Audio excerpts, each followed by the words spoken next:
ازيكم حبايبي، عاملين ايه؟ يا رب تكونوا بخير. النهارده كده هعمل حاجه بسيطه وحابه اشارككم معايا. هعمل سندوتشين كبده كده حلوين. طبعا احنا بنزهق من الاكل، فقلت اعمل ايه؟ سندوتشين كبده احلى من بتوع الشارع. زي اول حاجه معانا كبده زي ما انتم شايفين كده، معانا توم، معانا فلفل، ومعانا فلفل الوان، ومعانا نص ليمونه.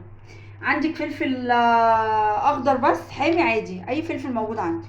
اول حاجه هنعملها هنقول بسم الله الرحمن الرحيم. هننزل اول حاجه هننزل بالتومه بتاعتنا زي ما انتم شايفين كده. اول حاجه هنعملها هننزل بالتومه قبل ايه؟ الكبده.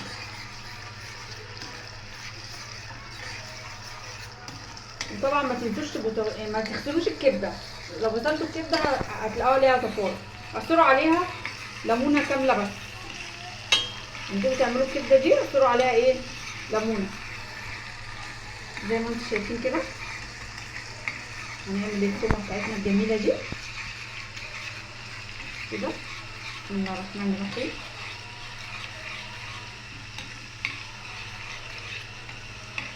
قبل ما ننزل عليها بالكبده، وهنحط لها حبه خل صغيرين قبل ما ننزل.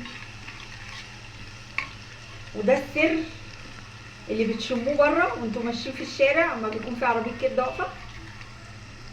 ده بيبقى السر بتاع العربيه.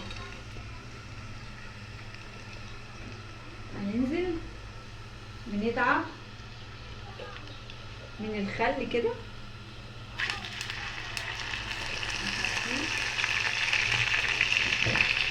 بعد كده هننزل بالكبده بتاعتنا كده. مش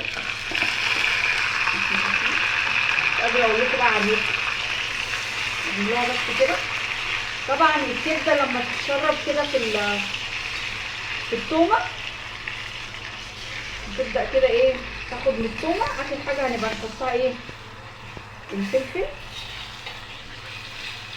وهنعصر عليها نص ليمونه بتاعتنا. نعصر عليها نص الليمونه كده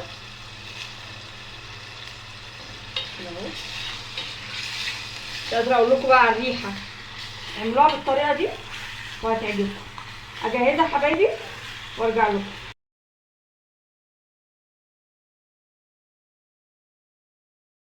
وده يا حبايبي بعد ما عملنا سندوتشات الكبده الجميله بتاعتنا اهي زي ما انتم شايفين. اعملوها بنفس الطريقه اللي انا وريتها لكم وهتعجبكم ان شاء الله. وما تنسوش بقى اللايك الجميل بتاعكم والاشتراك عشان يوصل لكم كل جديد انا بعمله. واشوفكم في يوم جديد مع اكله جديده. مع الف سلامه.